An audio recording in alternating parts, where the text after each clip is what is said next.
Okay, I'm Velma Bacon, and they asked me to share some memories. I've been here since I was like 19 years old, and I'm not a charter member because I was a charter member at Wayne. Well, not a charter member at Wayne, but at Wayne. My husband was, and he and his cousin Bob Huddleston were here when they were building the first old part of this building. They hauled sand from the river up here to help make the concrete and stuff on the first cement block building that we had. It was not very big, but it was a wonderful place. There was wonderful people here, and I've been here through every pastor that we've had, and some of them are still very dear to me. I'm still corresponding with some of them. I taught young married people for several years after I came. In fact, the first Sunday I taught them, they had asked me to teach them, and I thought, there is no way that I can teach young married people. They're older than me. But anyway, I prayed to God, and so Paul taught that class for quite a while before I really knew what I was teaching, you know. Anyway, I taught them, and then later young married people, and we had a great ministry with our young people here, and every year we would have a sweetheart banquet, and all of us adults would perform for them. We also went on several mission trips, and one of the mission trips we went on, we were supposed to stay in a well, it wasn't a Catholic church, it was a Mexican church actually, and someone passed away in their community, so we ended up moving to a black church, and Euleen was a wonderful pianist, and she still would be. Anyway, and she said even she couldn't keep up with their their magic, the way they sing and play the piano, but they were very gracious to us, and we got home safely. One of the things, when we had that little church, the first church, then when we had the second church, we still did it. The women of the church were the janitors. We took turns weekly and cleaning the church, and that saved a lot of money and made us healthy and wealthy. In the 16th chapter of Matthew, Jesus said, I'm going to build my church, and he has built Union Hill. Absolutely. It is just great. Absolutely. What year do you think that was, the fire? Well, the fire was in 1953. Okay. It was just right after the church was built in 1950, that first Right. building. And whenever we didn't build the next building until they started the second building, we had to leave and go to the Army. My husband was in service, and we had to leave in 1954 and was gone for 3 years before we got to come back to Union Hill. But when we come back, it was home. Do you remember, I think we have it, but do you remember the first pastor that was here? Clovis Hibbard was Norwood. L.M. Norwood was Yeah. here during the, Mhm. while it was a mission of First Baptist Church. Yeah. Okay. And Mr. Hardy was the main one in Purcell, the Purcell First Baptist Church, that he was so concerned about starting a church here at Union Hill. And it was a lot of his work. And he was related in some way to the Russells. And Sam Russell was we called them associational missionaries. Now they're the director of missions, but Sam was the associational missionary at the time. And when it was built, the church was built in 1950. I was a 17-year-old teenager. Right. And my dad was pastor at Washington. And so I wasn't too concerned about things that was going on at Union Hill. Right, But yeah. anyway, I know that this has been the Lord's work, Absolutely. and he just told Peter that he made the right statement whenever he said that Jesus was the Messiah and the Son of the living God. Mm-hmm. And that's what builds a church, is people that have that faith, The truth. the truth that Jesus is the Messiah. Mm-hmm. Union Hill has had many little, I call them little pastors. They were young whenever. Yeah. Right. Yeah, I've heard about that. Where like kind of this was a starting church for them, and then they would move on, kind of. Right. Well, we got the name of training pastors, kind of, you know, and it really does. They just stayed a year or two. Roy Rector. We used to tell them they just stayed till the sign run out, you know, and we didn't have it painted like this, you know, it wasn't behind glass. It was Yeah. posted out on a board or something. Yeah, But we had some good ones. well, we did. Roy Rector was actually, I think, the very He was first the first call one. pastor, I Yeah, the think. first call pastor. And should I tell that? Yeah. He's the only one I bothered to criticize, and I've never done it anymore. But he was.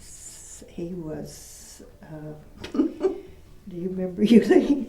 No. No. He had his wife in the wintertime. His wife had to go get the car and bring it to get him, and so some of us younger ones kind of thought he was a sissy, Mm-hmm. you know. And he's the only pastor I don't really remember about. And I was only a teenager. I was 2 years younger than her. I was just 15, I guess, when I was running around out here. Yeah. Yeah. But anyway, I learned that you do not do that. You don't criticize a pastor. No. And I don't think I've ever been guilty of really doing that. No. I had one of the pastors that got on to me, and that was Mr. Fawcett, Oh, yeah. Brother Fawcett.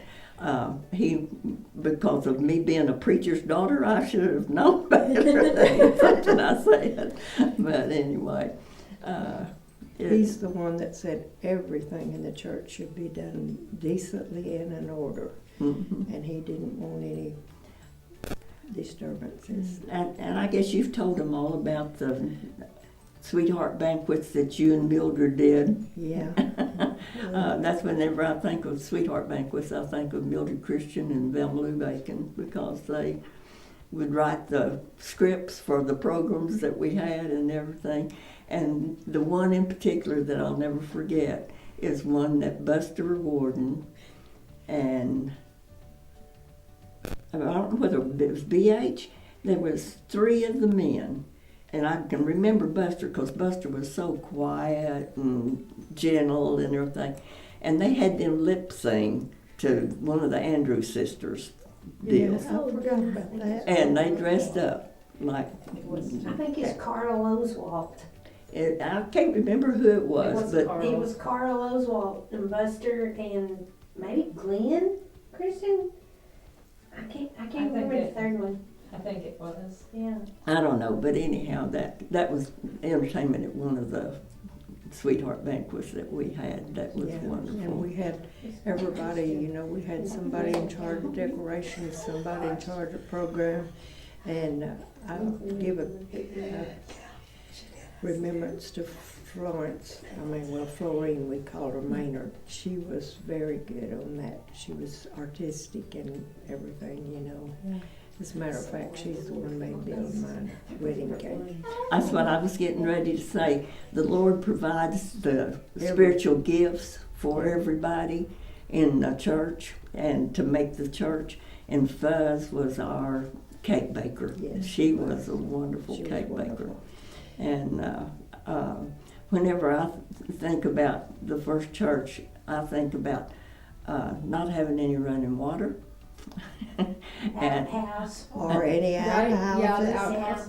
we had outhouses. Oh, well, yeah, but I mean, yeah. We didn't have a bathroom in them I first. guarantee you, kids didn't have to go to the bathroom as much as they do now. No, That is we for did sure. not. We did not.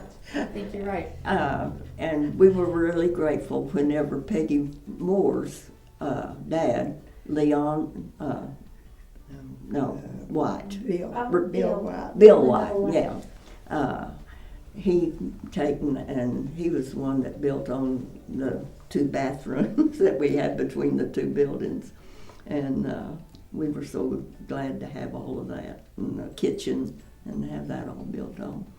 But And also, one of our pastors, we usually did something nice when each one of them left. But when Brother Herb Masters left, we had a This Is Your Life. Mildred and I wrote a This Is Your Life for that one. And everybody from Norman, I think, came, didn't they, Euleen? And Euleen, I'll have to tell this, she was our organist and pianist to start with, and I guess. But anyway, when we sang Onward Christian Soldiers, that organ just bounced, and so did Euleen. well, it's because it had two octaves of foot pedals, and I had never played an organ before. But nobody else has ever played it like she did. But I love playing the organ, and the front bench was the racing place for my kids until they found Elsie Warden. I think that's where Jeannie and spent a lot of her time with her grandma Gracie and Elsie Warden. And also, Euleen was an excellent singer, and she No. probably still is, but she says she don't do it anymore. But My old voice she is and gone. Mildred and Smitty and Reba were our musicians for a long, long time. So did you have a choir, or those ladies Oh, just yes. Oh, had yeah. a choir? We had a choir. We had a big choir Mhm. most of the time. And I will never forget one service that I can't remember who the pastor was, but I think it was Brother Herb. Smitty sang Going Home. And we sang that, and Brother Herb got up and he said, "We're not going to have a sermon this morning." He said, "I want you to sing that song again." And the aisles started filling with people Wow. just on that song. And I have always thought that songs can do as much good as preaching. Mm-hmm.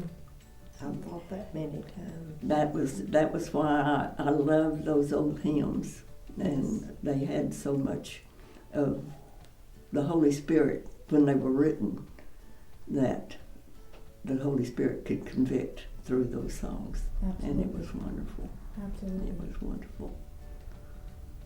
Do you want to talk about, so you were the first marriage here at Union Hill? Okay. Yeah, it was kind of a funny little wedding. My dad had passed away in February. Willis and I became engaged in December before Daddy died. But Daddy died in February, so all of a sudden my mom and I had to move because we lived in the parsonage. Mm-hmm. And so I began to think, okay, where am I going to get married, Right. and all the plans and everything. But I had a cousin that was a professor at OU, and she had an aunt by marriage that lived in Blanchard, and she had some flowers in her garden, and so Charlie's gathered some flowers, and she put some flowers out, and she happened to think that I would probably need candelabras and some candles, but I didn't think about candle lighters, and so Glenn Christian and J.W. Myers struck matches and lit my candles, and we had the reception. At that time, there was only 3 little classrooms in behind the main auditorium, and they had a plastic divider that they would draw and make 3 rooms one room out of 3. Right. And Miss Mullins had made my wedding cake, and of course Washington turned out their church service that night. We got married on a Wednesday night, and Washington turned out their church service, and Union Hill turned out theirs, and so we had a church full, and we had a little wedding cake.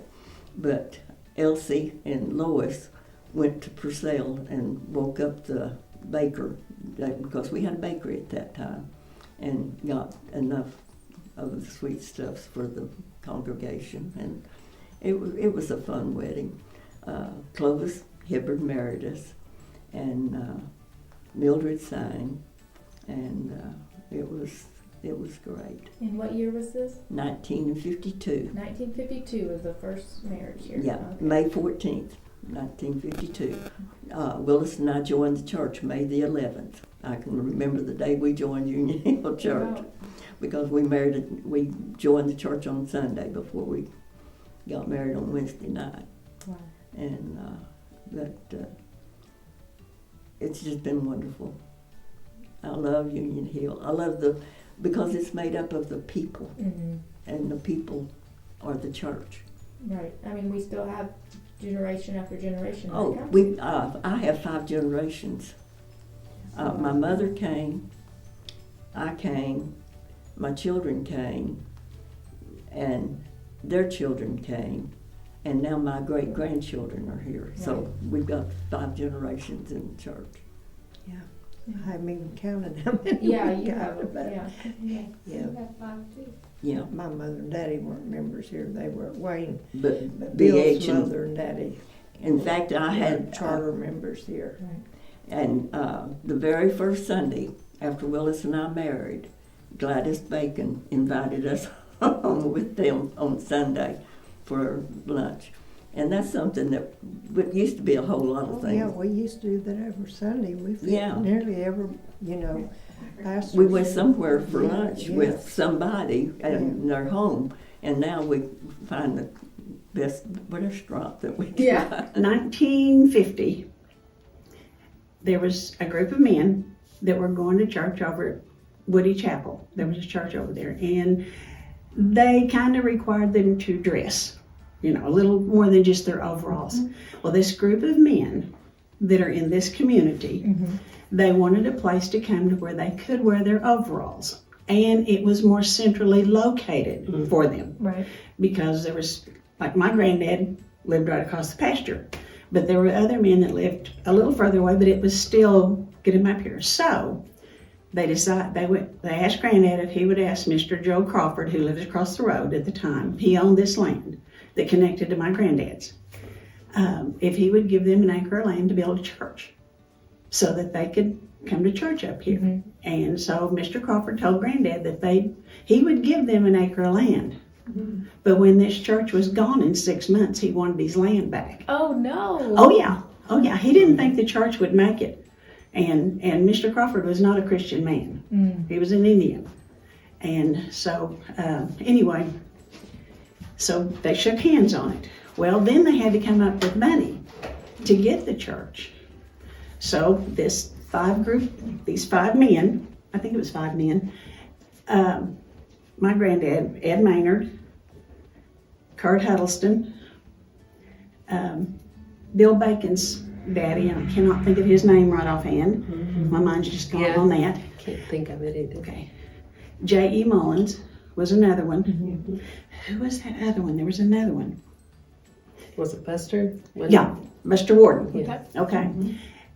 They got together and went to the bank and made Granddad do the speaking, which my granddad was not a talker. But they said they wanted to build a church out here, and they didn't have any money, and would the bank loan them some money to build a church? Back then it was done by a handshake. Mm-hmm. So they shook hands with the guy that owned the bank at the time, McLean County Bank. That's how this started. Wow. And I went to the very, very first church, the first sanctuary. Explain where that is now. It's It's where the office is, isn't it? Or is it No. the one next to it? no, it's the office. Yeah. Yeah. Where the It's office right, is yeah. now. That was the Yeah, first right. original Right off church. of where the youth is. Mhm. Yeah. That's where the Okay, office is. that in there, that wasn't That there. wasn't there. It was just was that nothing. where the office Yeah. was it. So Yeah. real small. Real Yeah. small. Yeah, where the, we used to have children's church That's back where. behind the offices. That's where it was. That was the choir, Oh wow. Yeah, that was the. and then out to the front door, and that was it. Mhm. And it was just two. No bathroom back then. No, we no. had outside We, toilets. yeah. Yeah, and you went to the bathroom before you went. If you had to go to the bathroom, Well. you were going before you went because you didn't get up and leave church. We would go behind it, not in it, because Yeah. it was just so It was creepy. gross. Yeah. So anyway, so that's where I went to church the very first time. And at that time, the women sat on the left-hand side of the church down front. The men sat in the back. And then the young marrieds and the high school kids sat on the other side. They're together. But the older ladies would sit up here and the gentlemen would sit back here. Wow. And and I was supposed to sit with Grandma, but right before church would start, I'd get up and run and sit down between Granddad and Forney, Forney Melton. Yeah. And of course, Grandma wouldn't make me come sit back there because church had already started, Yeah, and you you didn't can't get up, get and you did not get up and run up and down the halls. My name is Janie Dowdle. I don't know if everybody knows me here. My mom and dad were Gina and Sue Staggs. My dad was a deacon. My mom taught the 2 and 3 year olds with Papa Bill forever, and they all called her Miss Sue. And that's, I was 2 when we moved back to Purcell, or moved to Purcell, and started to church here. And so I've been here. I've left for a little while and came back. But it's my home. My dad, like I say, was the deacon. All of these people she named were just very outstanding men, strong Christian men, and they helped form this church. One of the more exciting times for me was when I turned 14. They went on a mission trip at this church every year, and this wasn't just a little. This was like South Dakota, New Mexico, Arizona, a big deal. All of these people would bring their campers and things like that. And all of us youth had to be 14, and I couldn't wait to be 14 to go because my brother and sister went. I had to do that, you know. And actually, when we went that first time, we went to South Dakota, and that was during the American Indian riots and movement. And when we got there, we stayed a day and started Bible school, and they came that night and told us they didn't want any white people on their land, so we had to leave. So we left in a hurry. All those adults told us this was serious, get packed now, and we did. We got out of there. It's hard to remember because I'm kind of old, but anyway, the first place we went to, I think, was we had a missionary with us that was in that area, and he took us to the pastor of the church, one of the churches there, to find out where we could take all of us, because we had everything, you know, we could camp, but that's about all we had. We were camping in their park. And so when we got there, I was in the car with Lois Huddleston, who's a very fine Christian lady, and her and Curtis got out and said, y'all get in the floorboard, lay down, and pray. And me and my sister, and I think Melanie was with us. And we did, and that's when I realized I really had never asked Jesus in my heart. I walked down the aisle at 6, but my sister walked down. I never prayed.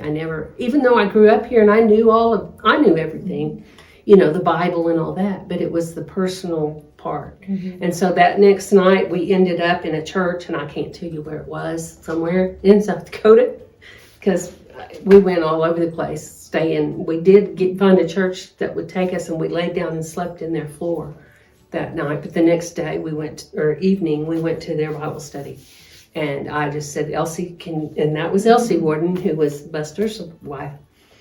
I need to talk to you. Yeah. And so, and the missionary, I think his name was Paul, he came with us. And I told him, I said, yeah, I've done all the things. I walked the aisle, I've been baptized, I'm in church, but I did not have that personal relationship with Jesus. So I did right there. And so basically it was through the adults, the deacons, the deacons' wives, the people of this church, they just hold a special place in my heart. Absolutely. Well, and it's the same way with me. I didn't live here, but I spent all my summers here with my grandma and granddad.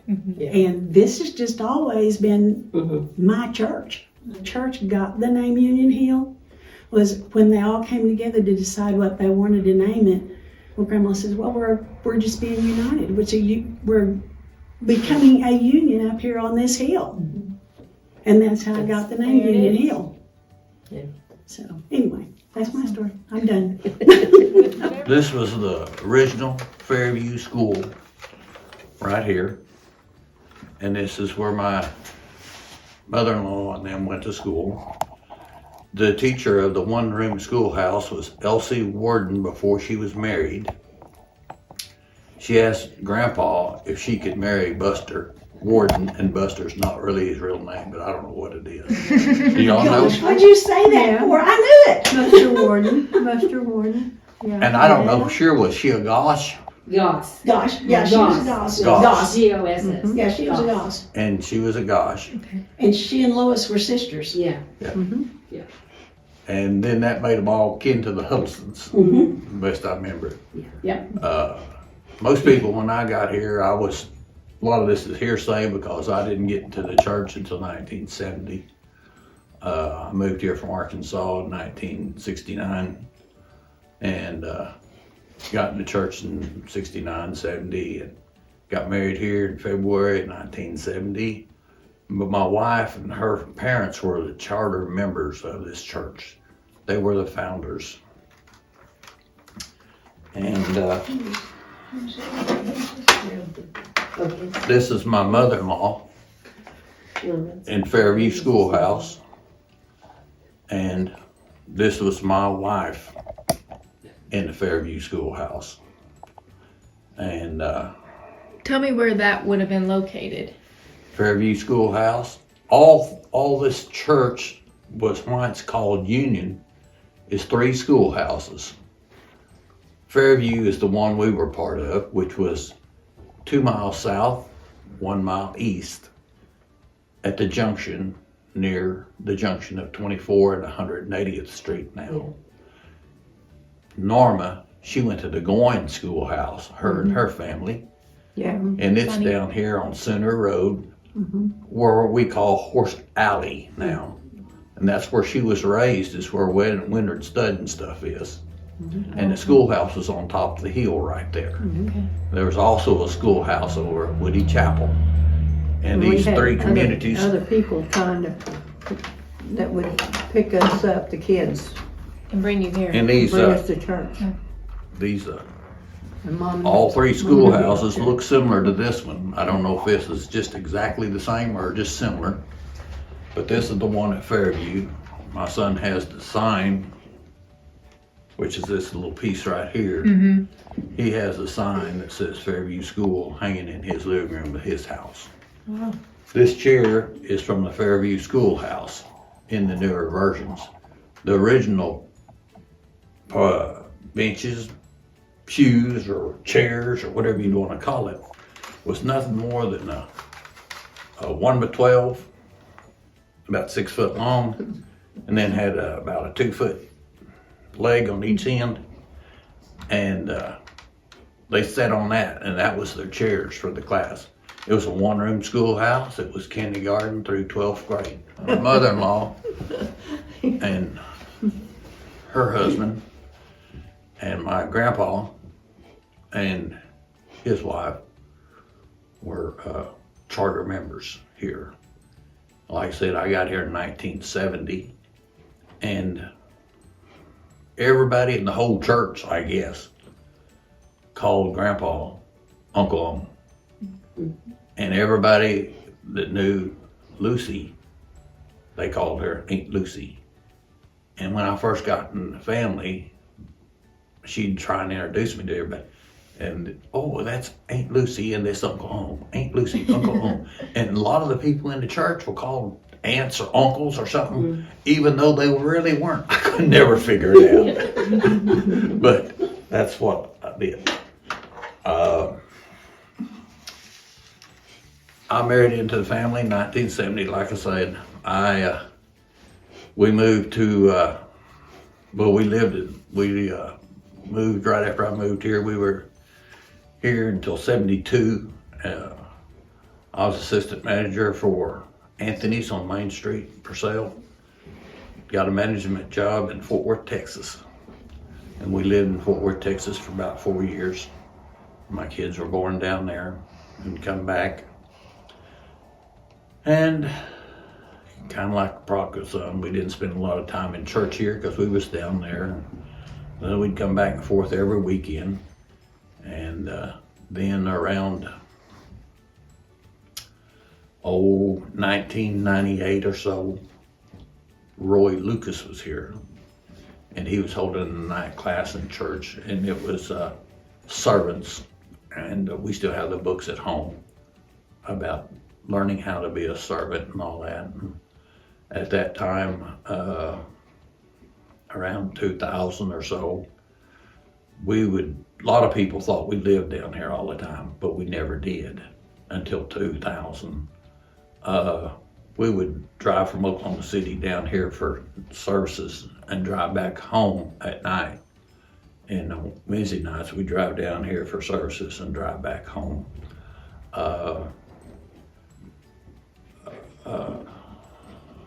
So we spent a lot of time, even though my wife owned her and her mom and her dad owned Jackie's Jackets on Main Street from 1980 to about 2000. So they were down here every day. And also I did most of the farm work, started off just a little bit at a time in 1975. And my boys were feeding cows. My youngest boy was feeding cows still in diapers.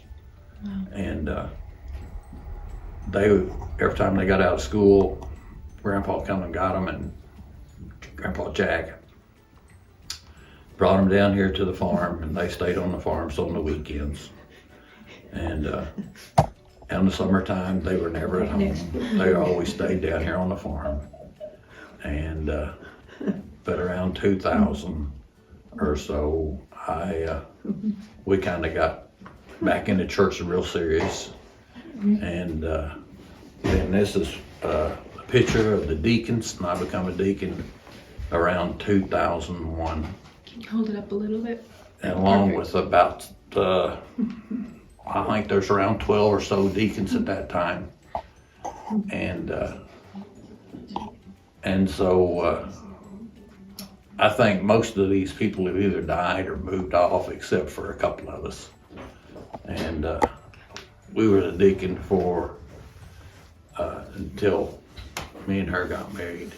We still live in our grandpa's house, and my son had my father-in-law's house until he sold it and moved to Maysville. My mother-in-law, she was in the church 65 years before she died. She was a school teacher, Sunday school, and all that stuff, and all that kind And of what thing. was her name? Geraldine Blackwell. Gerald. And her husband's name is Scott or Jack Blackwell. And her mom and dad's Omer and Lucy Lockmiller. And then I'm the Bloodworth, and me and my wife are Rhonda Bloodworth. And so after that, gosh, it's hard to think of stuff. Oh, you're fine. But Norma, do you want to tell me how people would come and pick you up when you were little? Norma's family, her brother was Glenn Christian. Glenn right. Christian was and his wife were charter members of the church Okay. also. So she's part of the original charter members, and I'm part of the original charter members. There's 50 charter members of the church here. I have that list, and I'll put that in there. Okay, I've got it here somewhere. Okay.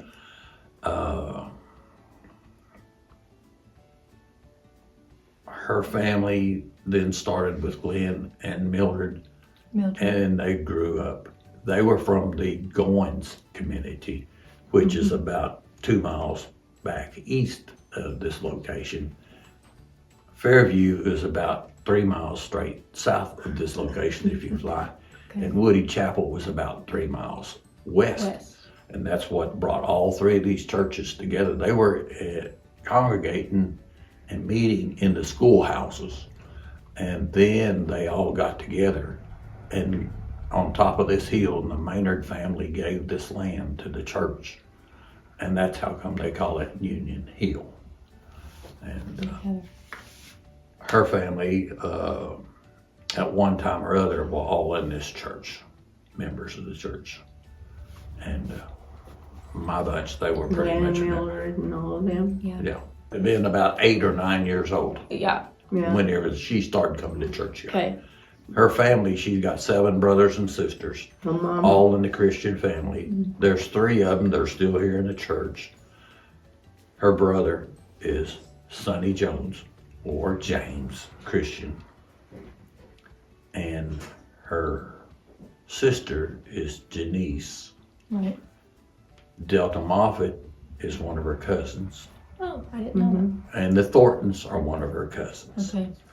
And they are double cousins, the Thorntons and the Christians. But everybody else in the church is pretty much kin, one way or other, if you can untangle all of it Right. from back in the beginning. This is what I remember about the start of our church. Church was held in going to school until we either outgrew it or the school was closed.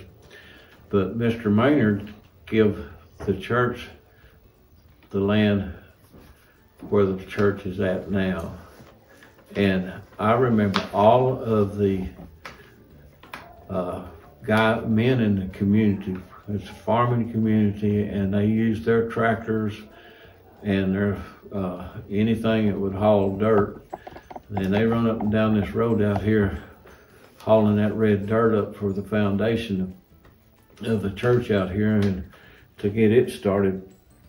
And all of us kids that came to church, they was more of us at night because we had chores to do on Sunday morning. But anyway, we was given an envelope with small pieces of paper and made blocks out of them, and it had 10 cents on it, and we was to sell those blocks for 10 cents. So I think the blocks in the original church probably cost a dime a piece. This church was built on love and dedication by all of the people in the community, and it still shows in this church today with all of as much love and cooperation as this church gives. And the pastors came at that time, and we couldn't pay them enough, so they had to have a full-time job. But they got one benefit on Sunday mornings or Sunday at lunch. They got to go home with one of the deacons, and the deacons' wives give them lunch. Now that might have been on the pretense of keeping him around all day, so he'd be back on Sunday night. So anyway, we had several preachers come and go, and they was all good. My main thought was I'd love to hear Mildred Christian and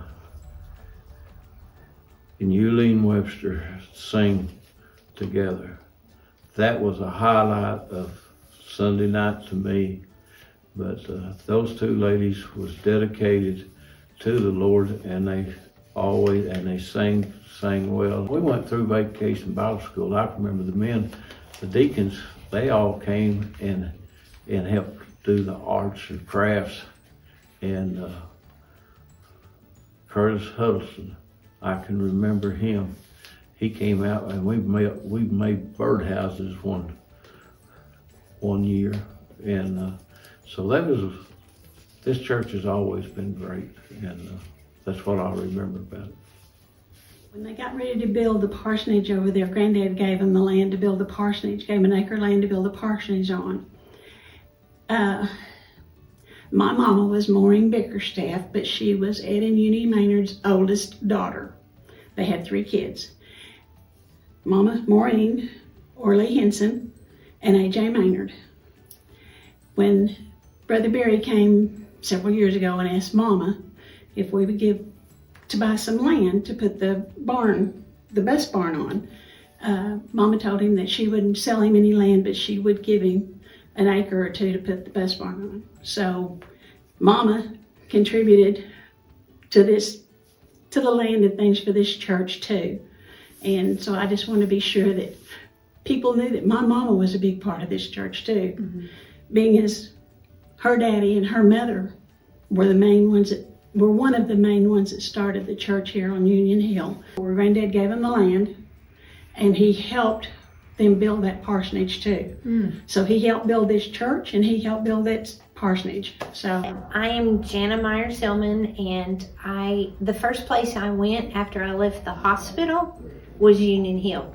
Mom and Dad, my grandparents, charter members here, so I have been here. I actually have a certificate in my baby book that is from the nursery for the first time that I was in VBS at Union Hill, and I was in the nursery in 1959. Yeah. So I've been here my entire life. I am who I am because of all the people here in Union Hill. Not just my parents, but the other parents helped raise all of us. The ones of us that grew up here, we were here, at least 3 times a week, most often more than that, because our parents cleaned the church and all the things. I remember when we didn't have indoor plumbing, there was an outhouse. We didn't use it very much. We didn't want to use it, but if you had to, you had to. And I also was married here at Union Hill. First, I guess, I went all the way through GAs, all the Sunday school, training union, all of the things, all the mission trips, the youth group, all of that was all forming my life here at Union Hill. I was married here in Union Hill, and where the nurseries are right now, where our nursery and 2 and 3-year-old Sunday school class and stuff was the sanctuary that I was married in, baptized in. I actually came to know the Lord at Falls Creek as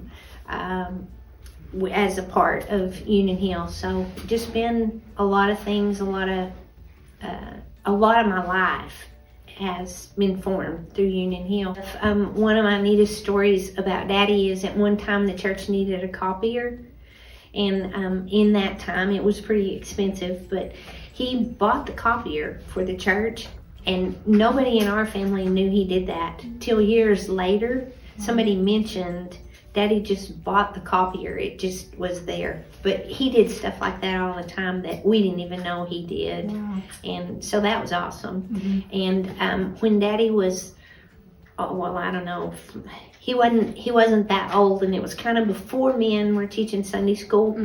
And one Sunday, a lady stepped in, somebody that was running the 3 and 4 or 2 and 3-year-old class stepped in to the men's class and said, "We've got a little boy in here that's just bawling and crying." Or no, maybe Daddy just saw this little boy crying to start with that first Sunday, and he offered to take him, and the little boy quit crying. So Daddy went in the 2 and 3-year-old class. He never came out. Like the next Sunday, that lady said, "Hey, my little boy won't stay. He's crying. Would you stay again?" And he did. So he spent like 42 years in the 2 and 3-year-old class. Wow. Loving all the kids that came through here, and lots of kids calling Papa Bill because they had him. And my mama taught, as soon as she and Daddy were married, they were here, and she taught the young married couples, and then she went to young adult women, and then she taught adult women's Sunday school classes for 42 or so years. My kids have kids now, and so my grandkids are coming to Union Hill. And so it's, I don't know, what's that, 4 or 5 generations? Yeah. Roots run deep. Just from how it all started. But I guess the main theme is that all those people that started it just genuinely loved God and wanted a place that people could come worship Him and have fellowship together. Really. Absolutely. I started the church here when I was 6 years old. I was saved when I was 11 years old because Fern Lamb came and talked to me when the invitation was going on.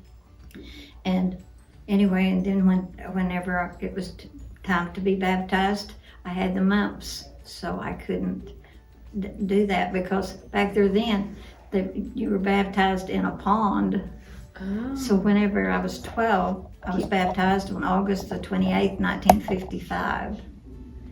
And we used the baptistry over at Fort Washington Baptist Church one Sunday afternoon. I have 2 brothers and 2 sisters that is on the chartered member list, plus a double cousin, Glenn Christian, and his wife Mildred is on that. So first teacher I had was Una Maynard, and we used to go home with her after church for lunches and stuff like that. And then when we got in the intermediate class, I think it was Lois Huddleston and Curtis that we had as teachers. And then when we got in the young people's class, we had like Velma Lou and Bill and Eugene and Willis, and they would take us skating. Later on, when we had YWAs on Wednesday nights, well, it was just us girls because the RAs were boys. We had the girls. We got to go to Spring Lake and see Conway Twitty every year. He was there. We'd see Conway Twitty. I have my book with me, my Bible with me from the YWAs that they gave. Eugene gave me as it was a white Bible ceremony before Jim and I got married. And in January the 25th, it will be I would have had it for 61 years. Wow. I'm Nelda Moore, and my journey here at Union Hill started in the middle 50s. I was saved here when I was 13 in a revival on a Monday night, and for the next 20 years this is my church home. And then I got married and moved to another church.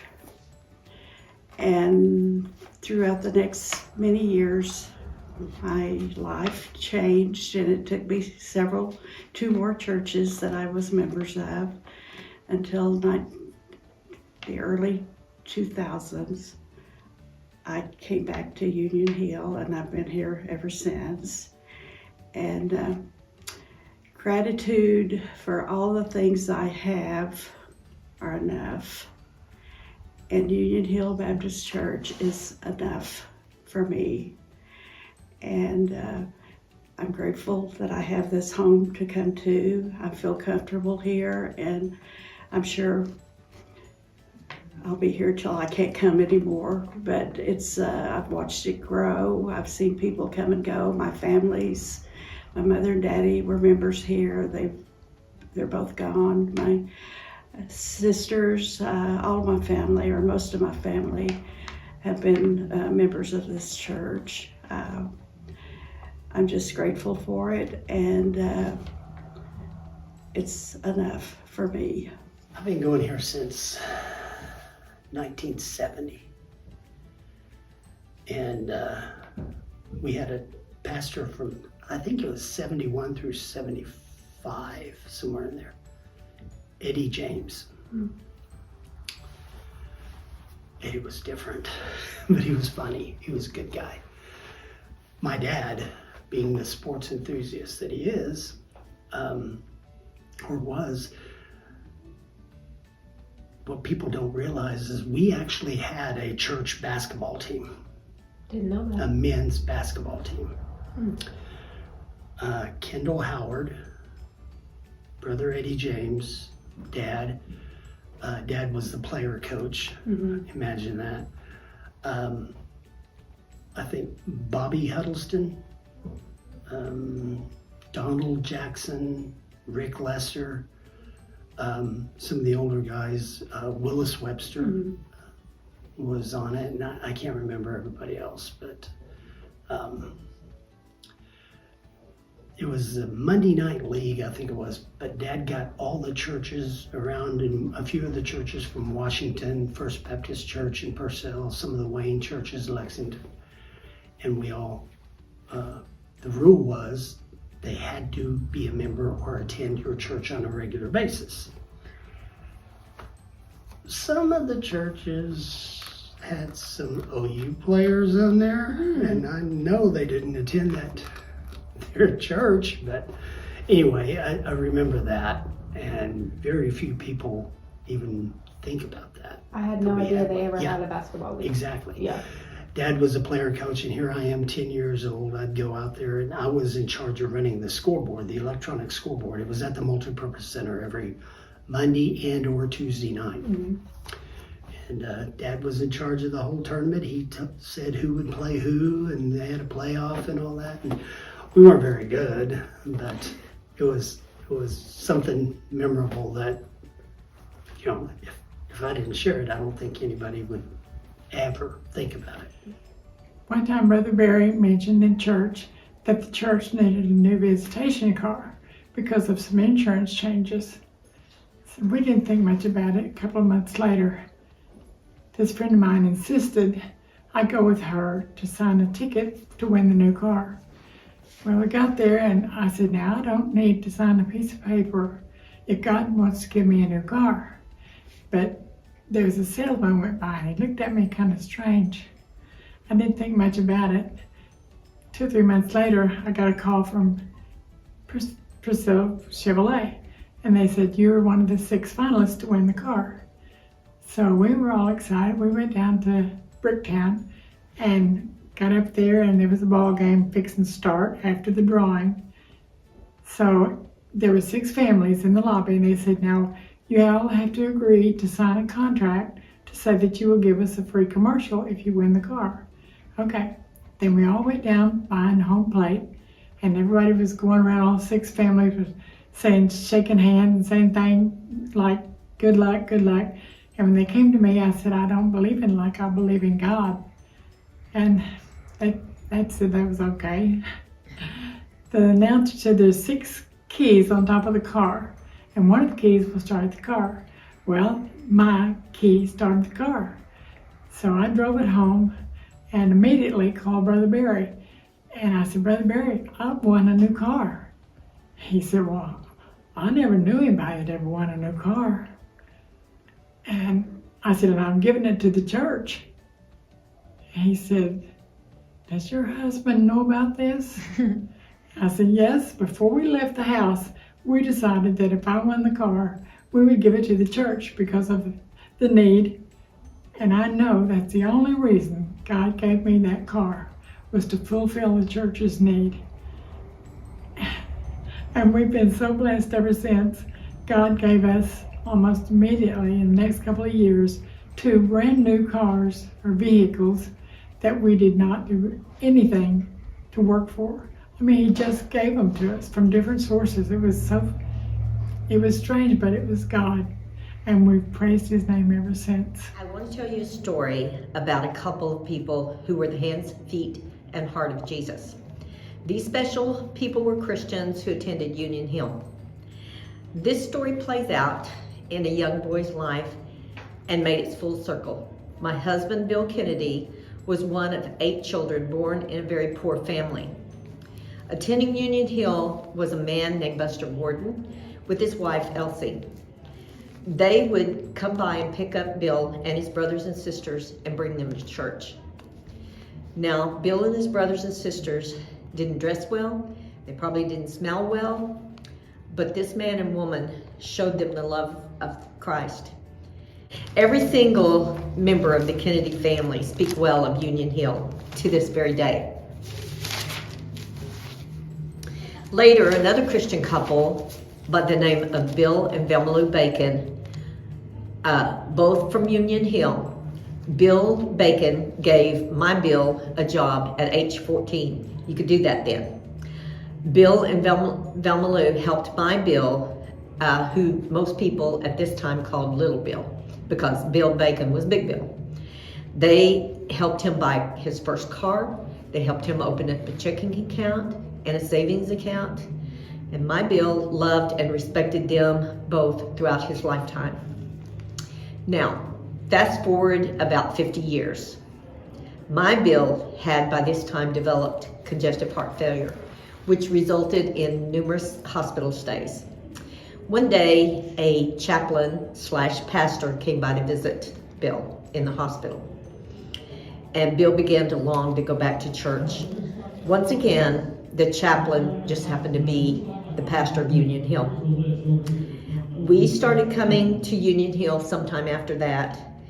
I hardly knew anyone, but to Bill, it was like he had never left. It was like he finally had come home. The people embraced us and loved us. And I love this wonderful, God-serving, Jesus-loving, people-loving church.